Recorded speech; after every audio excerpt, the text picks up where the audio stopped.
እንኳን ሌላ ሰው ራሳችን ሳይታወቀን ትዕቢተኞች ልንሆን እንችላለን። አንገታችንን የደፋን ከሰው ፊት የተደበቅን ትዕቢተኞች ልንሆን እንችላለን። ምክንያቱም በልባችን ሰው እንቃለን። በልባችን ሰው እንቃለን። በልባችን ራሳችንን ከፍ አድርገን እንመለከታለን። ከኛ የተሻለ ሰው ያለ አይመስለንም። ንስሐ ማንገባው ትዕቢተኞች ስለሆነ ነው፣ ሌላ ለምንም አይደለም። ማንቆርበው ትዕቢተኞች ስለሆነ ነው፣ ሌላ ለምንም አይደለም። ኃጢአትን ካሸነፍን በኋላ አይደለም ወደ እግዚአብሔር አምላክ የምንመጣው፣ ኃጢአትን ለማሸነፍ ነው። ያለ ንስሐ ያለ ቅዱስ ቁርባን የምናሸንፈው ኃጢአት የለም። ራስን በማጥፋት ከሴቶች ይልቅ የወንዶች ቁጥር በጣም ኃይል በጣም በብዙ ቁጥር ነው የምንቀርማቸው እህቶቻችን። የዚህ ምክንያቱ ችግሮቻችን ለሰው መናገር ስለማንወድ፣ እርዱኝ ለማለት አቅም ስለሌለን ነው። ማነስ ስለሚመስለን ነው። መበለጥ ስለሚመስለን ነው። ክፉ የሆነ ትዕቢት ስለተጠናወተን እንዳቃተን፣ እንደተሸነፍን፣ እንደደከምን ማመን ስለማንችል በሰው ፊት በጣም ተስፋ መቁረጥ ውስጥ እንገባለን። ዙሪያው ገደል ሲሆንብን መውጫ መንገድ ስናጣ አቋራጭ ያገኘን መስሎን በራሳችን ላይ በእግዚአብሔር ላይ ማመፀን ክፉ ወደ ሆነው ራስን ወደ ማጥፋት ወደሚባለው ኃጢአት ደግሞ እንገባለን ማለት። ኃጢአት ተስፋ ሲያስቆርጠን አናሳዝን? ብዙዎቻችን እኮ በጣም የምንጠላቸው ብዙ ኃጢአቶች አሉ። ከዚህ በፊትም ያነሳነው ይመስለኛል። ኃጢአቶቹን ማድረግ አንፈልግም፣ ከኃጢአቶቹ ማምለጥ እንፈልጋለን።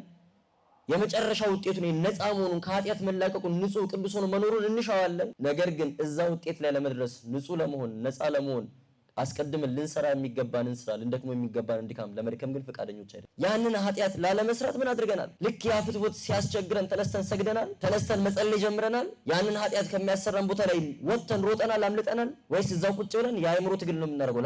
ላድርገው ይሁን አይሁን ምናምን ውጤቱን እንጂ ስራውን ድካሙን ስለማንወድ መላቀቅ አለመቻላችንን እያሰብን ደግሞ ተስፋ እንቆርጣለን። አይ የኔ ነገር ማብቂያ የለውም። እግዚአብሔር የሚያግዘን እኛ ስንታገል። ኢትዮጵያ ውስጥ እንዳለው ኑሮ እየሳቅን መሄድ ነበረብን እንደኛ?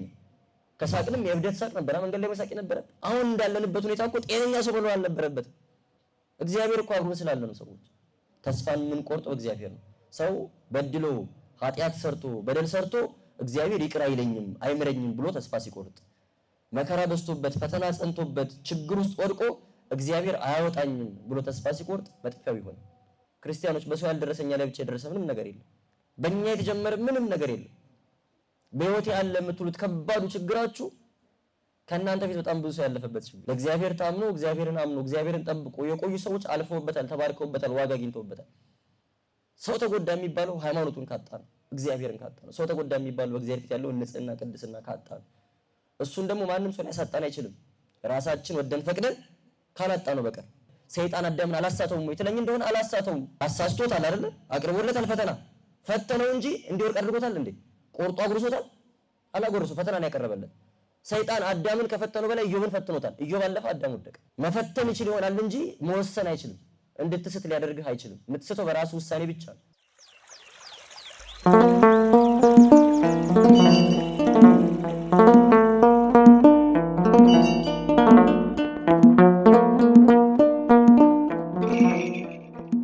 በስመ አብ ወወልድ ወመንፈስ ቅዱስ አሃዱ አምላክ። የልዑል እግዚአብሔር ቤተሰቦች፣ ዲያቆናት፣ ወንድሞች፣ እህቶች ሁላችሁንም በልዑል እግዚአብሔር ፍጹም ሰላም እላችኋለሁ። እንደምን አመሻችሁ? እንደምን እስከ ሰዓት ደረሳችሁ? አሜን። መመስገን የባህሪ ገንዘቡ የሆነ ልዑል እግዚአብሔር አምላካችን ስሙ ከምድር እስከ አርያም በቅዱሳኑና በእኛ በደካሞቹ አንደበት የተመሰገነ የተከበረ ከፍ ያለ ይሁንልን። እሺ፣ እግዚአብሔር አምላካችን ቢወድና ቢፈቅድ የጀመርነውን ተከታታይ ትምህርት ዛሬ ካቆምንበት የምንቀጥል ይሆናል። ደስታ በሚል ርዕስ ትምህርት ጀምረን የደስታን ምንነት ከተመለከትን በኋላ የማይጠቅመንን ከእግዚአብሔር የሚለየንን ደስታ ፍለጋ የምንገባባቸውን የኃጢአት ወጥመዶች ፍትወታትን በተመለከተ ስንማማር ቆይተናል። እግዚአብሔር ቢረዳን ብንችል ዛሬ የመጨረሻውን ክፍል ነው የምናነሳው ማለት ነው። አምስተኛውን ፍትወት ነው አይደል ዛሬ የምንመለከተው። ከአምስተኛው ነው የምንጀምረው። እሱም ተስፋ መቁረጥ ይባላል ወይም ዲስፖንደንሲ ይሉታል ፈረንጆቹ። ብዙዎቻችን ኃጢአት ከማይመስሉን ነገር ግን በጣም ክፉ ከሆኑ ኃጢአቶች መካከል አንዱ ተስፋ መቁረጥ። ተስፋ መቁረጥ ክፉ ኃጢአት የሚሆንበት ምክንያት በራሳችን ድካም፣ በራሳችን አለመቻል፣ በራሳችን አቅም ማጣት ላይ የተመረኮዘ ብቻ ሳይሆን ተስፋ የምንቆርጠው በእግዚአብሔር ላይ ጭምር ስለሆነ አንድ ሰው አንዳች ችግር ገጥሞት አንዳች ፈተና ገጥሞት ወይ የሆነ ነገር ውስጥ ገብቶ በራሱ ችሎታ በራሱ አቅም መውጣት እንደማይችል ሊወጣው ሊያሸንፈው እንደማይችል ሊረዳ ይችላል። እውነት ነው። በቃ እኔ አልችልም፣ ሞክሬያለሁ፣ ታግያለሁ፣ አቅቶኛል ብንል የተገባ ነው። ተስፋ ቆረጥን የሚባለው ግን እኔ አልችልም ከማለት አልፈን እግዚአብሔርም አያስችለኝም ማለት ስንጀምር። ተስፋ ያለው ሰው፣ በእምነቱ ጽኑ የሆነ ሰው፣ እግዚአብሔር አብሮት ያለ ሰው እኔ አልችልም፣ እግዚአብሔር ግን ያስችለኛል፣ ሁሉም በእርሱ እችላለሁ፣ ኃይልን በሚሰጠኝ በክርስቶስ ሁሉን እችላለሁ፣ እወጣለሁ፣ አሸንፋለሁ፣ አመልጣለሁ። የማመልጠው ግን በራሴ አይደለም፣ የማሸንፈው በጉልበቴ አይደለም። በማን ኃይል ነው? በእግዚአብሔር ኃይል ነው ብሎ ያምናል ክርስቲያን። አይ በቃ ይቅርብኝ ብሎ በተስፋ መቁረጥ ውስጥ የሚኖር ሰው ግን ተስፋ እየቆረጠ ያለው በራሱ ብቻ ሳይሆን በእግዚአብሔር ነው። ተስፋ መቁረጥ የሚባለው ደረጃ ላይ ብዙ ጊዜ የምንደርሰው ከዚህ በፊት የተመለከትናቸው ፍትወታት አሉ አይደል? 4-5 አንስተናል ከዚህ በፊት። እነሱን ጨምሮ ማንኛውም ኃጢአት በጣም ስር ሲሰድ የመጀመሪያው የተስፋ መቁረጥ መንስኤ ማለት ነው።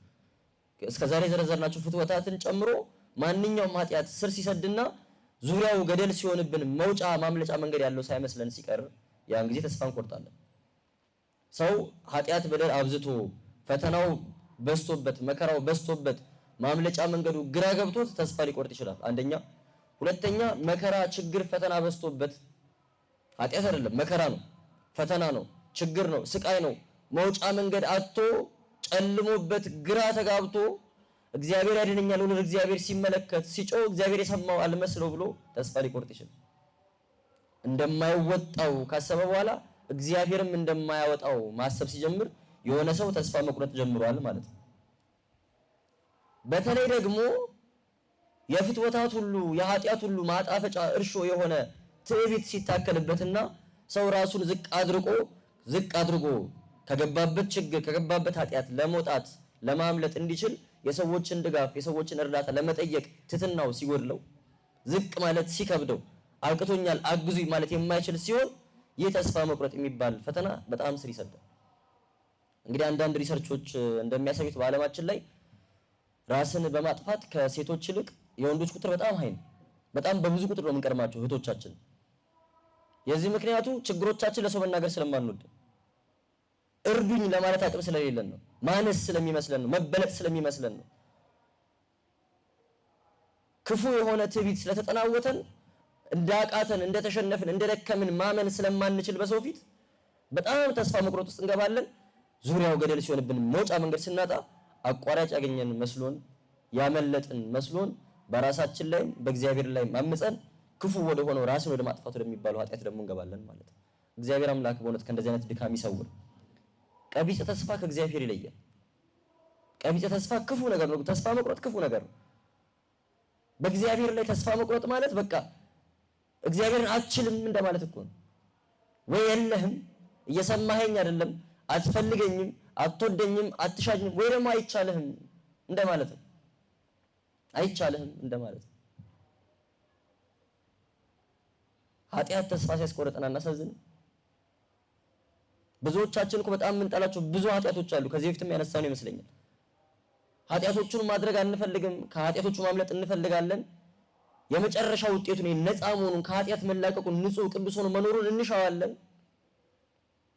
ነገር ግን እዛ ውጤት ላይ ለመድረስ ንጹህ ለመሆን ነፃ ለመሆን አስቀድመን ልንሰራ የሚገባንን ስራ ልንደክመው የሚገባንን ድካም ለመድከም ግን ፈቃደኞች አይደለም።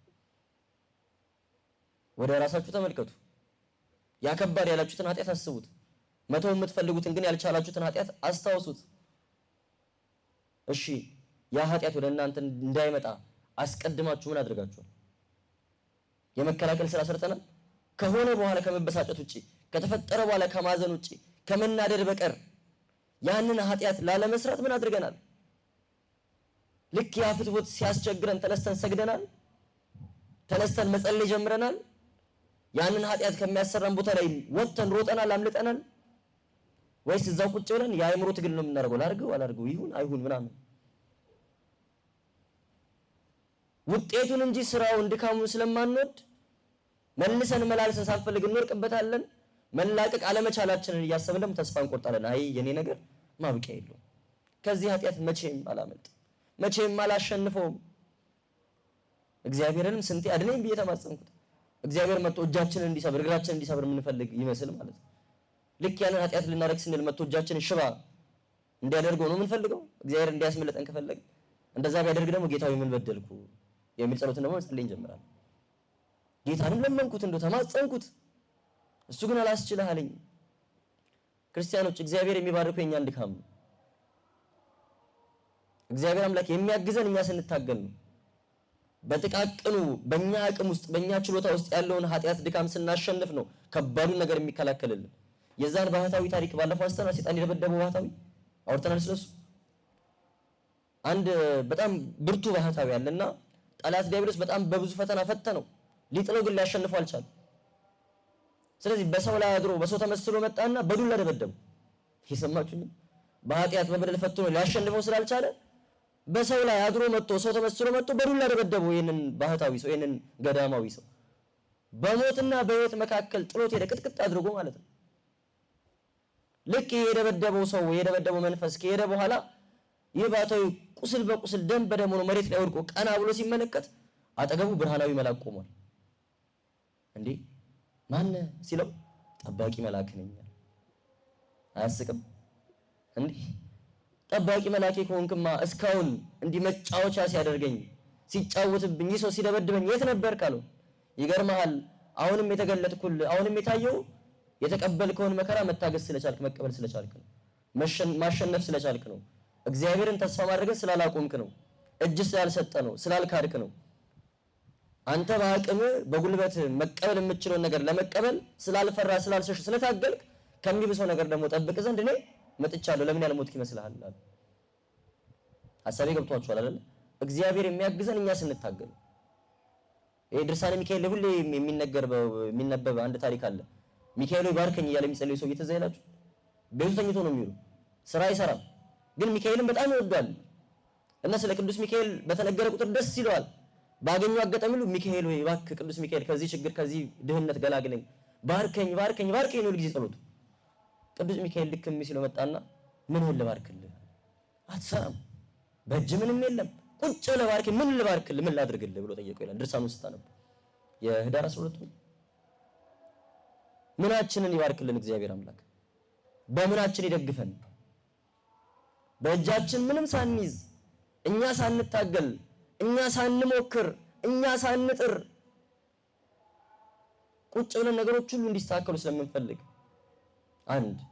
ሁለተኛ ደግሞ እርግጥ ነው በጣም ብዙ እየሞከርን አንዳች ነገር እንዲሳካልን የምንፈልገው ነገር አለ። እሱን ለማሳካት እየሮጥን እየወደቅን እየተነሳን የእግዚአብሔርን ምሕረት እየተማጸንን እግዚአብሔር በሚያውቀው በሆነ ምክንያት መቼስ የእያንዳንዱ ሰው ችግር ምክንያት ልናውቅ አንችልም። እግዚአብሔር አምላክ በሚያውቀው እሱ በፈቀደው በሆነ ምክንያት እኛ ያሰብነው ነገር ስላልሆነ እኛ በጎ ነው ብለን ያቀደው ነገር ስላልተሳካ በእግዚአብሔር ላይ ተስፋ ቆርጠን ሰዎች የለን። በጣም ተራ በሚባሉ ምክንያቶች እግዚአብሔርን ያጡ በጣም ብዙ ሰዎች አሉ። ተራ በሚባሉ ምክንያቶች። እርግጥ ነው የኛ ዘመን ከባድ ነው። ኑሮ መከራ ነው። ነገ ይሻላል ነገ ይሻሻላል ብለን ተስፋ የምናደርግበት አይደለም። ፖለቲካው ችግር ነው። በሄድንበት ሁሉ ጭንቀት ነው፣ ጦርነት ነው፣ መዓት ነው። ወይ ቤተክርስቲያን መጥቼ እረፍ ልበል ብለን ቤተክርስቲያን ስንመጣ ቤተክርስቲያን ውስጥ ያለው ውጥንቅጥ መከራ ነው። ለማረፍ መተን ጭንቀት ነው የምናተርፈው። ነገን አስበን እንዳንጽናና ነገን አስበን ተስፋ አድርገን እፎይ እንዳንል ተስፋ የሚያስደርግ ነገር አንመለከትም በዙሪያችን። በሄድንበት ሁሉ የሚያስጨንቅ ነገር ነው የምንመለከተው። ስራ ጠፍቶ ስራ ተገኝቶ ደሞዝ ሲከፈለን ደሞዛችን የማይጠቅም የማይረባ ሆኖ ነገር የማያዳርስ ሆኖ፣ ትዳር ጠፍቶ ትዳር ሲገኝ ሰላም ጠፍቶ፣ ትዳር ሲገኝ ልጅ ጠፍቶ፣ ልጅ ሲገኝ ማሳደጊያ ጠፍቶ፣ መሸሸጊያ ማምለጫ ያጣን መስሎ ዙሪያችን እሾህ ሆኖ ጨለማ ሆኖ ግራ ግብት እስኪለን ድረስ። በዚህ ሁሉ ውስጥ ግን ማን አለ? እግዚአብሔር አለ። የመጀመሪያ ቀን ትምህርታችንን አስታውሱ። እኛ ሰላም ያለን እኛ ደስታ ያለን ሁሉ ነገር ስለሞላልን አይደለም። ማን ስላለን ነው? እግዚአብሔር ስላለን ነው። አላልንም? በለስም ባታፈራ በበረት ውስጥ በጎች ባይኖሩ ከብቶች ባይኖሩ ዘይት ባይኖሩ ወተት ባይኖር እርሻው ባዶ ቢሆን እኛ ግን በማን ደስ ይለናል? በእግዚአብሔር ደስ ይለናል። አላልንም? እንባቆም እግዚአብሔርን የማናይበት ቦታ የለም። በደስታችን ውስጥ በሰላማችን ጊዜ ሁሉ ነገር በሞላልን ጊዜ እግዚአብሔርን እንመለከተዋለን። ሁሉን ባጣን ጊዜ ተስፋ በቆረጥን ጊዜ ይሄ ነገር አይስተካከልም ባልን ጊዜም እግዚአብሔርን እናያለን። እጁ በእኛ ውስጥ ሲሰራ እንመለከታለን። ኢትዮጵያ ውስጥ እንዳለው ኑሮ እየሳቅን መሄድ ነበረብን እንደኛ? ከሳቅንም የእብደት ሳቅ ነበር፣ መንገድ ላይ መሳቅ ነበረብን። አሁን እንዳለንበት ሁኔታ እኮ ጤነኛ ሰው መኖር አልነበረበትም። እግዚአብሔር እኮ አብሮን ስላለ ነው። ሰዎች አሳልፈው እኮ ስለማይሰጠን ተስፋ ስንቆርጥ ግን ተስፋን የምንቆርጠው እግዚአብሔር ነው። ሰው በድሎ ኃጢአት ሰርቶ በደል ሰርቶ እግዚአብሔር ይቅር አይለኝም አይምረኝም ብሎ ተስፋ ሲቆርጥ፣ መከራ በዝቶበት ፈተና ጸንቶበት ችግር ውስጥ ወድቆ እግዚአብሔር አያወጣኝም ብሎ ተስፋ ሲቆርጥ መጥፊያው ይሆናል፣ ኃጢአት ይሆናል ማለት ነው። ኃጢአት ይሆናል ማለት ነው።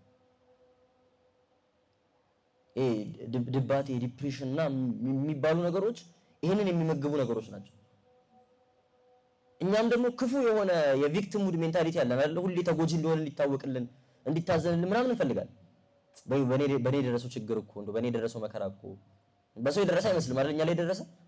በቃ ሁሌ ተጎጂ እንደሆነን ስለምናስብ እናት አባት ቢሞትብን ከዚህ በፊት ማንም ሰው እናት አባት ሞቶበት የማያውቅ እስኪመስል ድረስ የኛ መከራ በጣም ይጸና በጣም ከባድ እንደሆነ አድርገን እናስባለን። ለቅሶ ቤትም ለሰዎች ስንነግር እኔ እኮ የሚያንገበግበኝ መሞቱ አይደለም እንትን አማረኝ እያለች እንትን አድርግልኝ እያለኝ ማለፉ ነው የሚያሳዝነኝ። በጣም እንዲታዘንልን በጣም ቪክቲም የሆነ ሜንታሊቲ ያለ የሚደርስብን ችግር ሁሉ ቶሎ ወደ ድባቴ እንድንገባ፣ ቶሎ ተስፋ ወደ መቁረጥ እንድንሄድ፣ ቶሎ እግዚአብሔር ወደ መተው እንድንሄድ ነው የሚያደርገን። መከራን ታግሼ ፈተናን ታግሼ ዋጋ አገኛለሁ፣ በመከራ ውስጥ አልፌ ከእግዚአብሔር ጋር እገናኛለሁ ብለን እንድናስብ ያደርገን። እንዲታዘንልን ከንፈር እንዲመጠጥልን ተጎጂዎች እንደሆነ አስበን የሆነው ሁሉ የሆነው እኔ ስላልቻልኩ በኔ ጥፋት ምናምን ሳይሆን እኔ ቪክቲም ስለሆንኩ ነው፣ ተጎጂ ስለሆንኩ እንደዚህ ያ ነገር ስለደረሰብኝ ነው።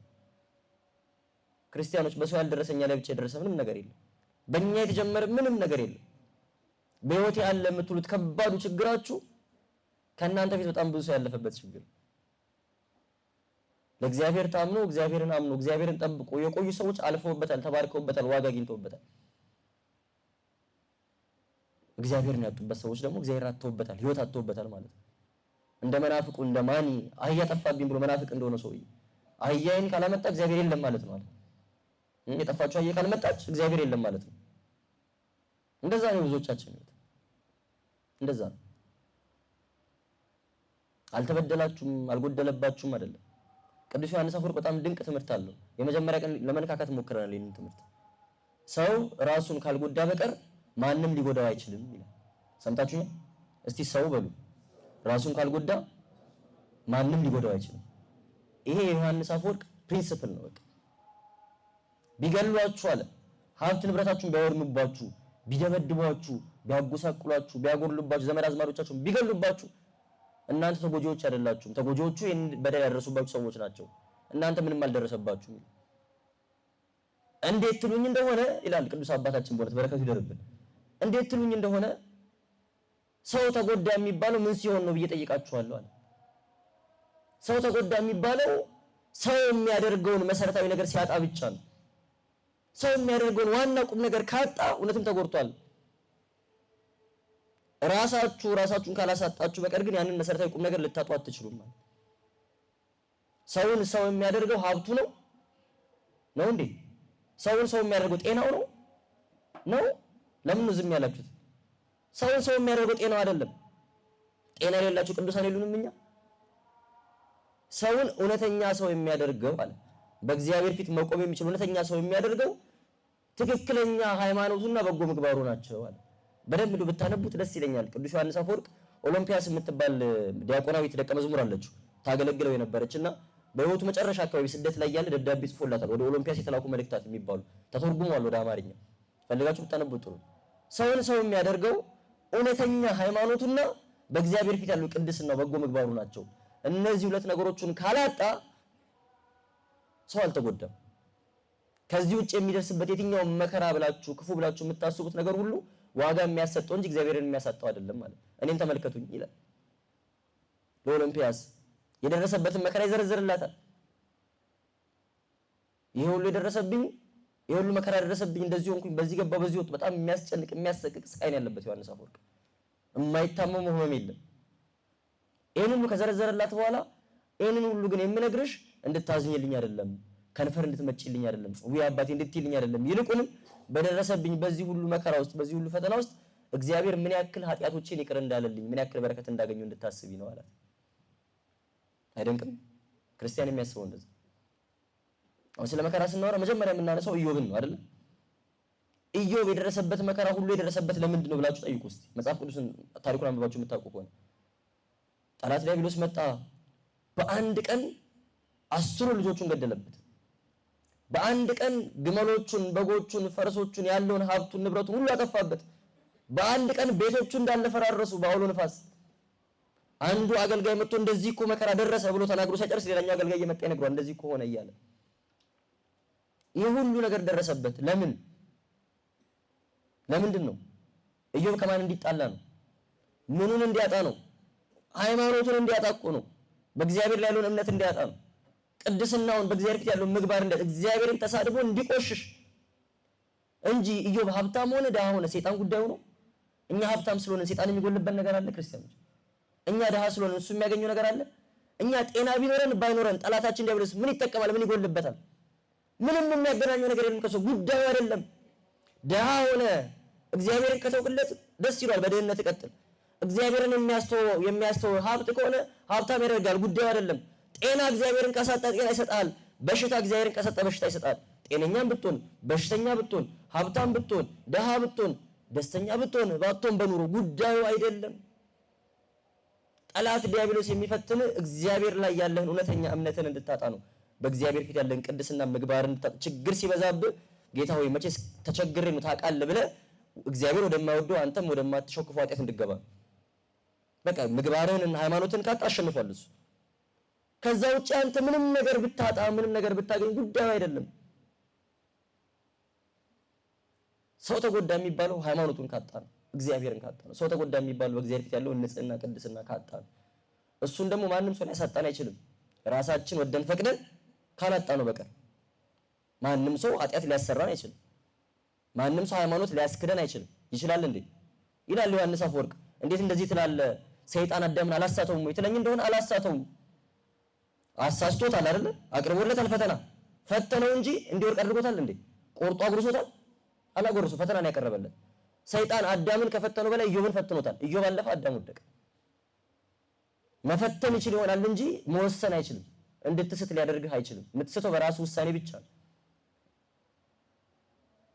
እግዚአብሔርን የሚያሳጣ አይነት ሁኔታ ውስጥ ያለ ከመሰለ ተስፋ የሚያስቆርጡ ይበቃልኝ አበቃልኝ የሚያሰኝ ሁኔታ ላይ አለው ብለህ የምታስብ ከሆነ እግዚአብሔር አምላክ በሁሉም ውስጥ መንገድ አለ።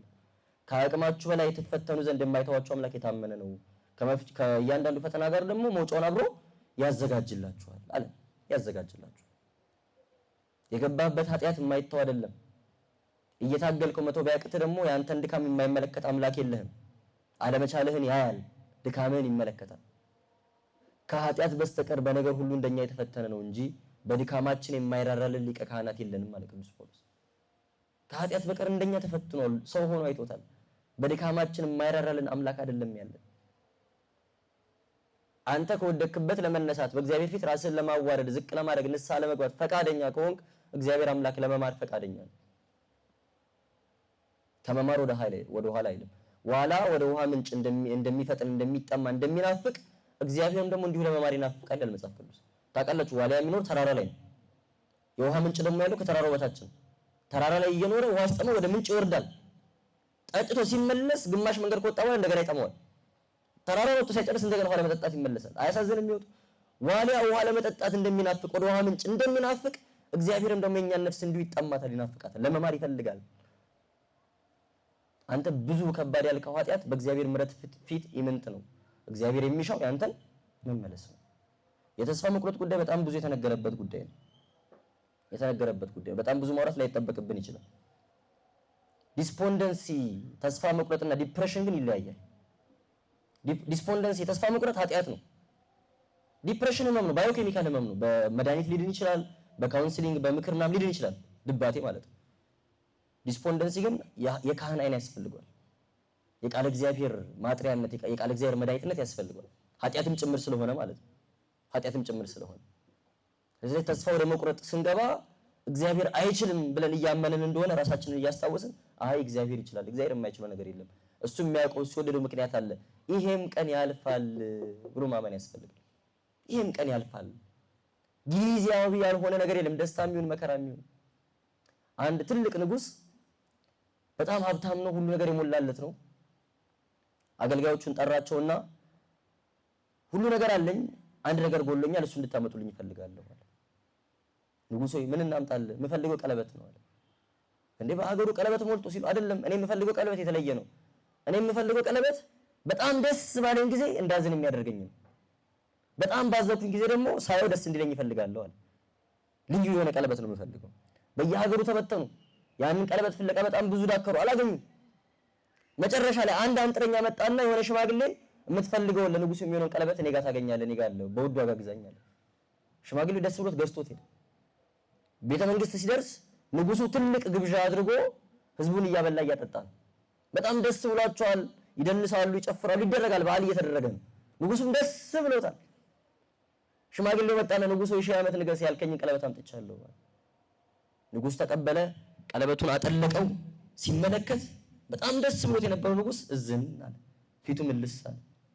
አሁን አማካሪዎቹ ጋሻ ጃግሬዎቹ ተገር ምን አይነት ቀለበት ይሆን ምን ቢኖረው ነው ደስ ያለውን ንጉስ ያሳዘነው ብለው ለመጠየቅ መጡ። ሽማግሌውን ሲጠይቁት ሲያጣሩ ቀለበቱ ላይ ይህም ያልፋል የሚል ጽሑፍ ተጽፎበት በጣም ደስ ሲለው ቀለበቱን ያይና ይህም ያልፋል፣ በጣም ሲያዝን ቀለበቱን ያይና ይህም ያልፋል። የማያልፍ ነገር የለም። ምንም አይነት ሁኔታ ውስጥ ብንሆን እግዚአብሔር የሚያሳልፍ አምላክ እንደሆነ የሚያስችል አምላክ እንደሆነ ማመን መረዳት ያስፈልጋል ማለት ነው። የዝለት ስሜት፣ የመሸነፍ ስሜት፣ የመውደቅ ስሜት ያለ ነው፣ የሚቀርልን አይደለም።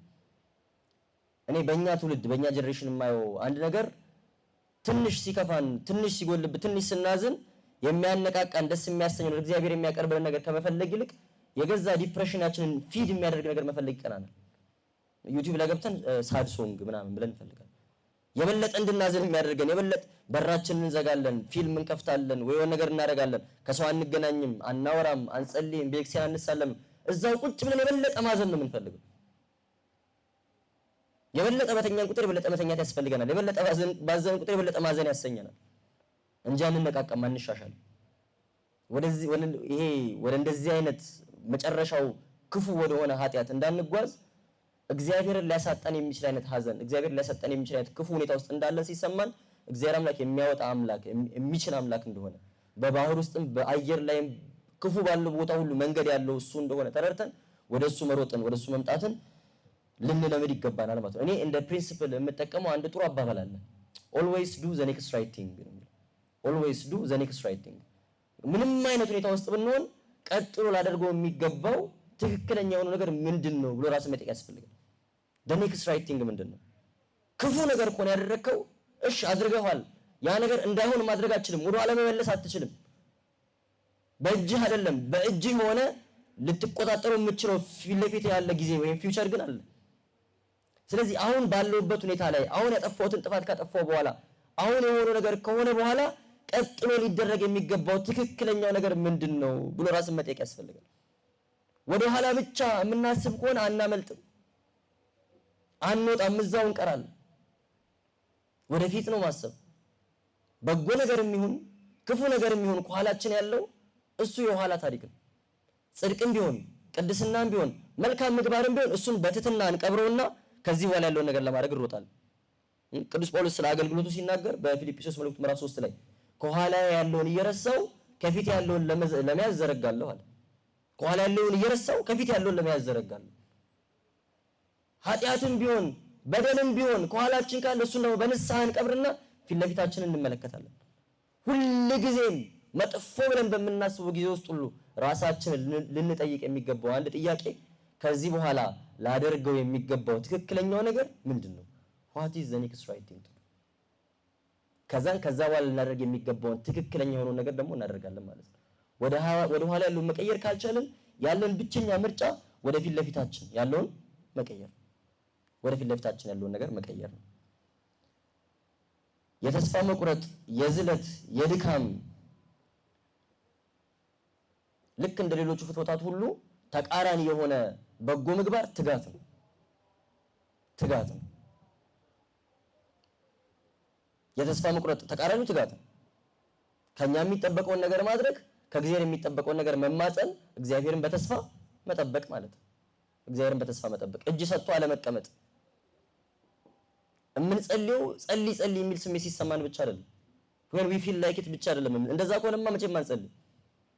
መጸለይ ባላሰኘን ሰዓት ነው መጸለይ ያለብን። ደክሞሃል ዛሬ ተኝና ጧት ትደግሚያለሽ ውዳሴ ማርያም ሲልሽ ነው እንደው መጸለይ ያለብሽ። ትጋት ማለት እሱ ነው። የማንችል በመሰለን ጊዜ፣ ሁሉ ነገር ያበቃለት በመሰለን ጊዜ፣ ያለቀ የደቀቀ በመሰለን ጊዜ ያን ጊዜ የምንሰራው ስራ ትጋት ይባላል። እንዳይቀር ማለት ነው። ትጋት ያለው ሰው፣ እምነት ያለው ሰው ተስፋ አይቆርጥም። እግዚአብሔር እንደሚያደርግ የሚያምን ሰው ማለት። ሰዓታችንን ለመጠቀም ይሄንን በዚህ እንቋጭ። ስለዚህ እንትጋ ነው ባጭው። በትክክል የጸለይን ባይመስለን፣ እግዚአብሔርን እያታለልን ቢመስለን፣ ይቅርታ ያደርግልን ሰው ይቅርታችን የውሸት ቢመስለን፣ ጸሎታችን የውሸት ቢመስለን፣ ንስሐችን የውሸት ቢመስለን፣ ልብ ጋር አልደረሰም ማንን ነው የምታታልለው ቢል፣ አይ ማንንም እያታለልኩ አይደለም፣ የውሸት እያደረኩ ነው ወደ እውነት የምደርሰው፣ የውሸት እየጸለይኩ ነው የእውነት መጸለይ የምለምደው፣ የውሸት ንስሐ እየገባሁ ነው የእውነት ንስሐ የምገባው፣ የተጸጸትኩ ባይመስለኝ እንድጸጸት የሚያደርገኝ አሁን የምገባው ንስሐ ነው እያልን ራስን እያጽናናን መትጋት ያስፈልጋል ነው መትጋት ያስፈልጋል። ቀጣዩ ግብዝነትና ትዕቢት ነው። ቀጣዩ ፍትወት ግብዝነትና ትዕቢት ነው። ትዕቢትና ግብዝነት በጾታ ምዕመናን ትምህርት ላይ አባቶቻችን ትዕቢት የካህናት የመምህራን የሊቃውንት ፈተና ነው ይላሉ። የሚያውቁ ሰዎች የተማሩ ሰዎች ፈተና ነው።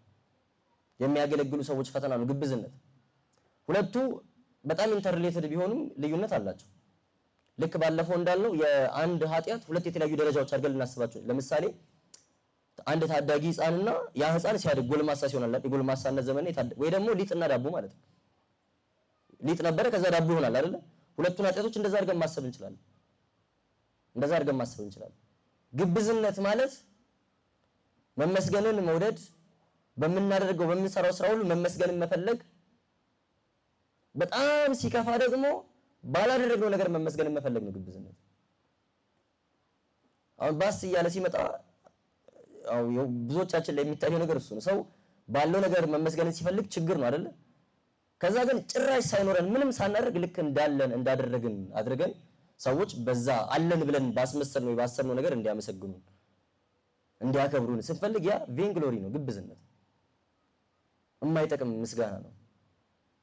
ከንቱ ውዳሴ ነው ማለት ነው። ከንቱ የሆነ ውዳሴ ነው ግብዝነት። በተለይ የሚታይ ስራ ያላቸው ሰዎች ላይ ይብሳል። ሰው ፊት የሚቆሙ ሰዎች ላይ የሚያገለግሉ ሰዎች ላይ ይብሳል። ምክንያቱም ይታያል ስራቸው።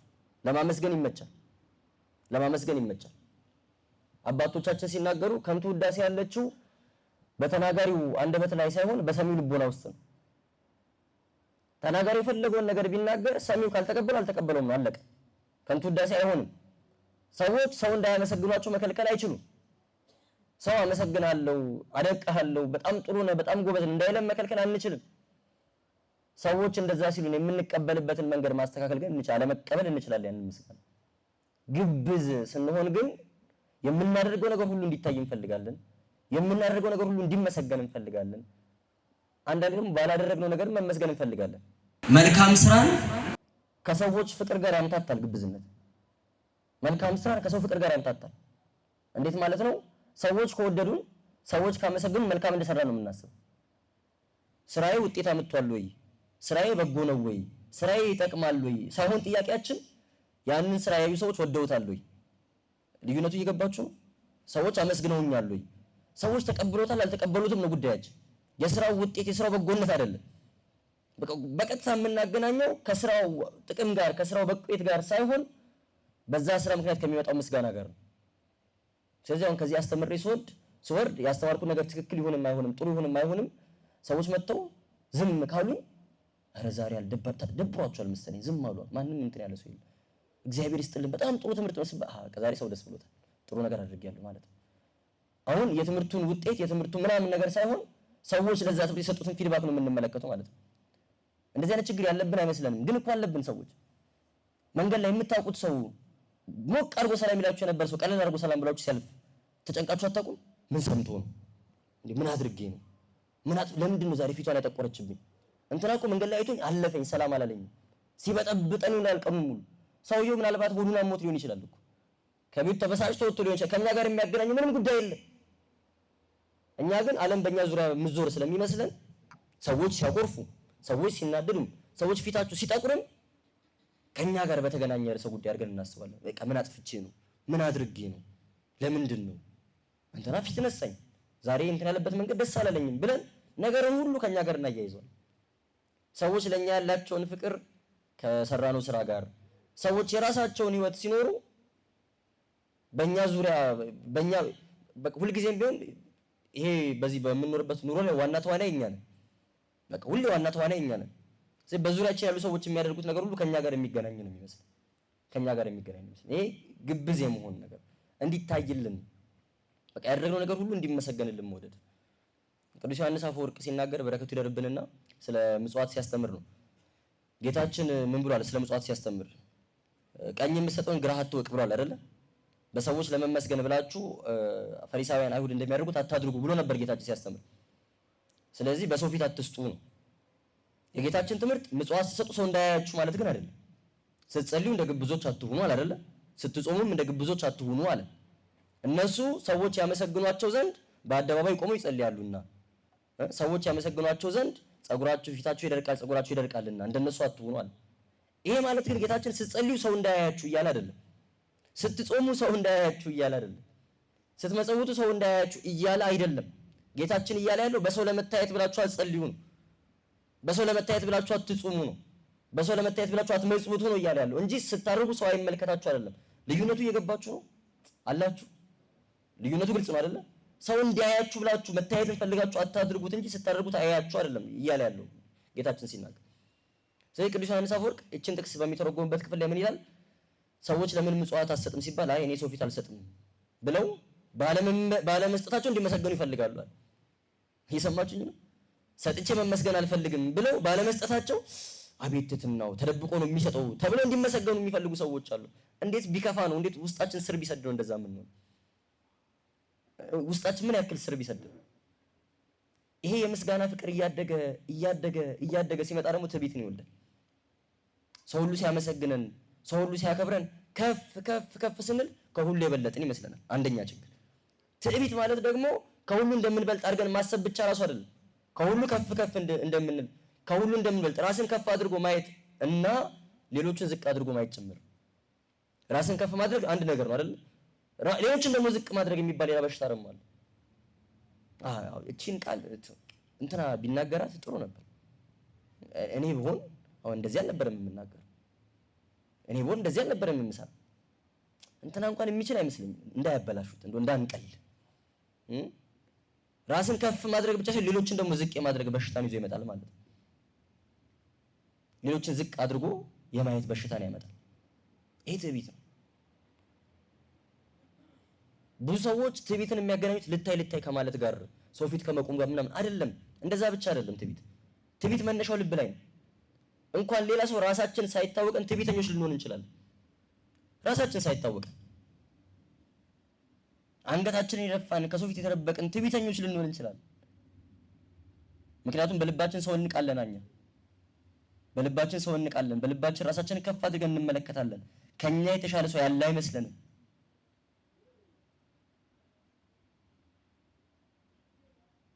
ያመሰግኑን ስለበዙ ከፍ ያደረጉን ስለበዙ እኔ ስንተኛ ክፍል መጽሐፍ የአማርኛ መጽሐፍ ላይ እንደሆነ አላውቅም። በጣም ድሮ ያነበብኩት አሁንም ግን ውስጥ ያለ አንድ ግጥም አለ።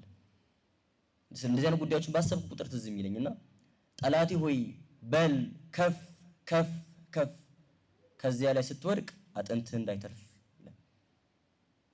ለጠላቱ ከፍታን የተመኘው እንዲያድግ አይደለም፣ ከፍ እንዲል አይደለም፣ እንዲወድቅ ነው። ሲወድቅ ደግሞ ከከፍታ ላይ የወደቀ ሰው ይጎዳል አይደል? እንዲጎዳ ነው። የሰው ምስጋና እንደዛ ነው። ምንም ያክል የወደዱን ቢመስል ምንም ያክል ያከበሩን ቢመስል የሚወዱን ምክንያት እስኪያገኙብን ድረስ ብቻ ነው። ያለ ወረት ያለ ምክንያት የሚወድ አንኮንዲሽናል የሚወድ እግዚአብሔር አምላክ ብቻ ነው። ከሳምንታት በፊት ጌታችንን ካላነገስን ያሉ ሰዎች ናቸው። ከሳምንታት በፊት ሆሳዕና በአርያም ብለው የዘመሩለት ሰዎች ልክ ደግሞ በአይሁድ ፊት በጲላጦስ ፊት በሮማውያን ፊት ሲቆም ይሰቀል ያሉት እነሱ ናቸው። ዛሬ ከፍ በል ያለ ነገር ተሰቀል ይልሃል። ዛሬ ከፍ በል ያለ ነገር ሙት ይልሃል። ዛሬ ያጨበጨበ ያለ ነገር ጣቱን ይጠቁምብሃል። ሰዎች የሚያመሰግኑን ኃጢአታችንን፣ በደላችንን፣ ነውራችንን፣ ቡኳችንን ስለማያውቁ ልብሳችን፣ ነጠላችን ያልሸፈነው ነገር የለም። ትንሿን ኃጢአታችንን ገና ሲያውቁ እኔ እኮ ሰው መስሎኝ ነበር ማለት ይጀምራል። እኔ እኮ ሰው መስሎኝ ስንት ነገር አድርጌለት ስንት ቦታ ተናግሬለት ስንት ምስጋና መስግኘው ሰው መስሎኝ። አስቡት ደግሞ እግዚአብሔር ብቻ የሚያውቀውን ኃጢአታችሁን ሲያውቁ እናንተ ብቻ የምታውቁትን በደላችሁን ሲያቆረገው የሚያመሰግኑ ሰዎች ሁሉ የሚያመሰግኑ ስለማያውቁ መረጃው ስለሌላቸው ያወቁን ቀን ያበቃል። ነቺ ምስጋናም ትዕቢትን ትወልዳለች። ከፍ ያልን ከሰው የበለጥን ይመስላል። ከፍታ ክፉ ነው። ከፍታ በጣም መጥፎ ነገር።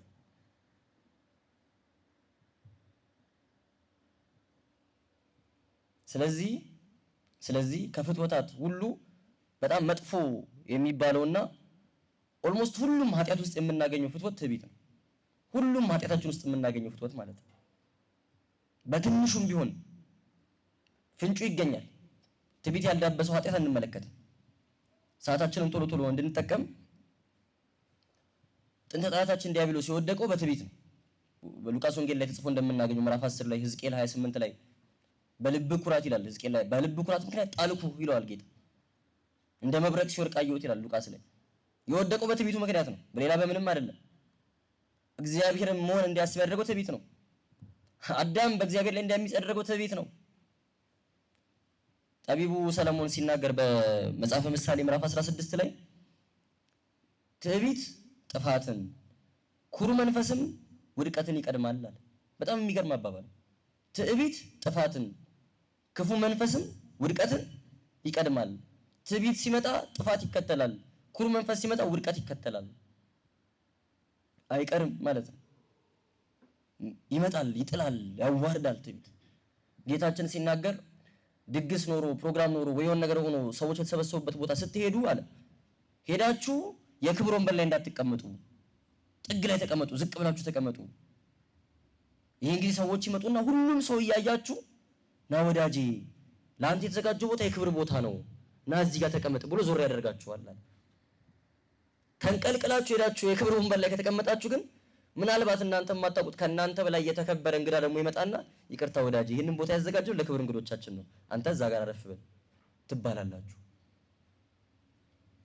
ለራሳችሁ ቦታ ሰጣችሁ፣ ለራሳችሁ ክብር ሰጣችሁ፣ ይገባኛል፣ መከበር ይገባኛል፣ ከፍ ማለት ይገባኛል ብላችሁ ለራሳችሁ ቦታን አታደራሉ፣ አታመቻቹ።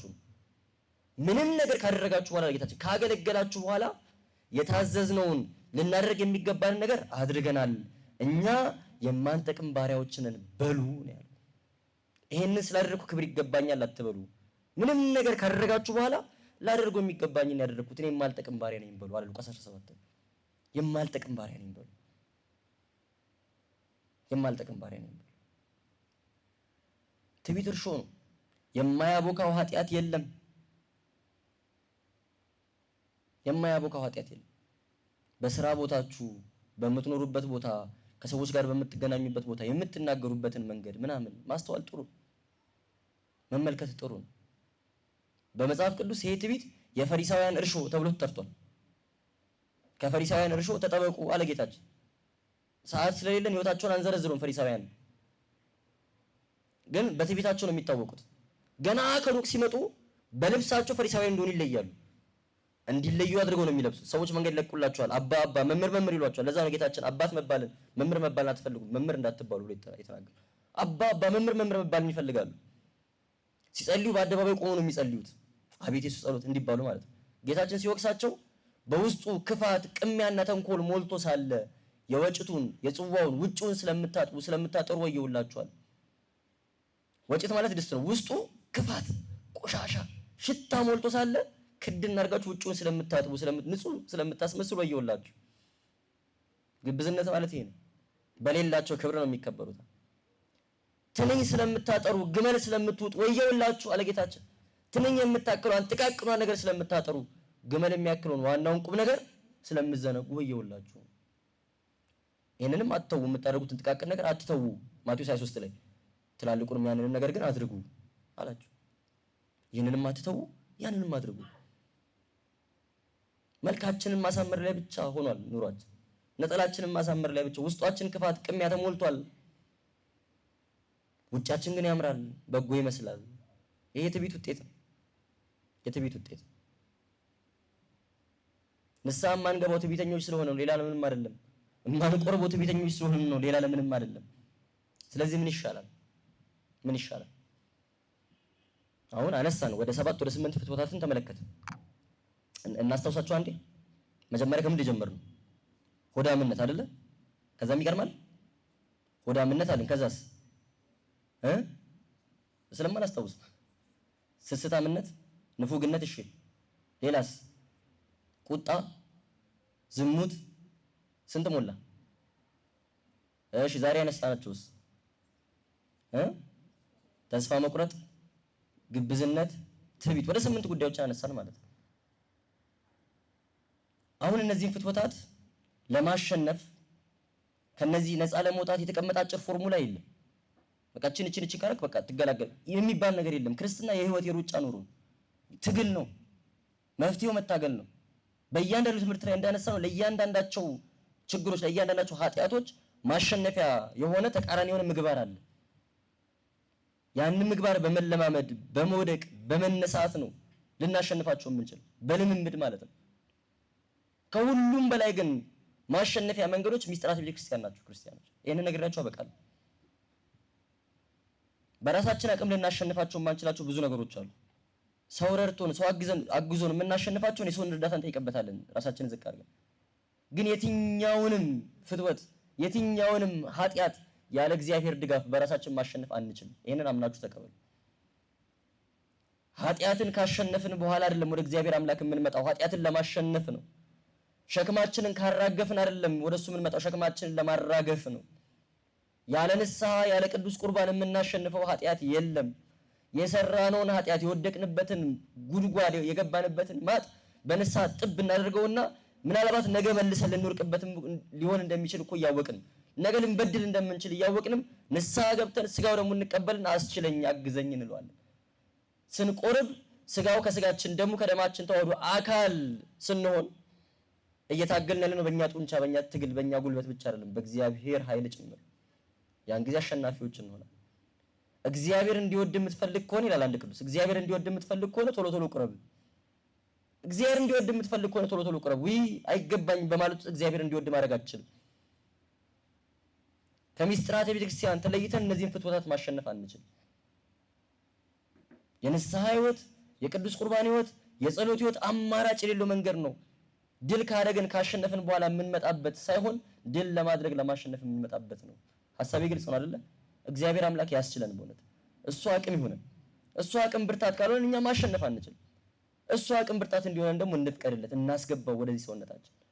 ከሰውነቴ ጠፈር በታች ከዚች ቤቴ ከተባለች ከሰውነቴ በታች ልትገባ አይገባኝም፣ ግን ደግሞ ያላንተ አቅም ኃይል የለኝም፣ አስችለኝ፣ አበርታኝ እያልን ጥሩ ጸሎት አለ ውዳሴ አምላክ የሚባል። እስቲ ንስሐ የከበዳችሁ ቅዱስ ቁርባን የምትፈሩ ሰዎች እንድትጸልዩት የምመክረው ጸሎት ማለት ነው። አስችለኝ እያልን እየተማጸንን ራሳችን ለነዚህ ሚስጥራት እናቀርባለን። በእነዚህ ሚስጥራት ውስጥ ደግሞ ኃይል እናደርጋለን። ስለነበረን ጊዜ እግዚአብሔር አምላካችን ስሙ የተመሰገነ ይሁን። ኃይሉን ጉልበቱን አያሳጣን። ወስብሐት ለእግዚአብሔር። ይቆያል።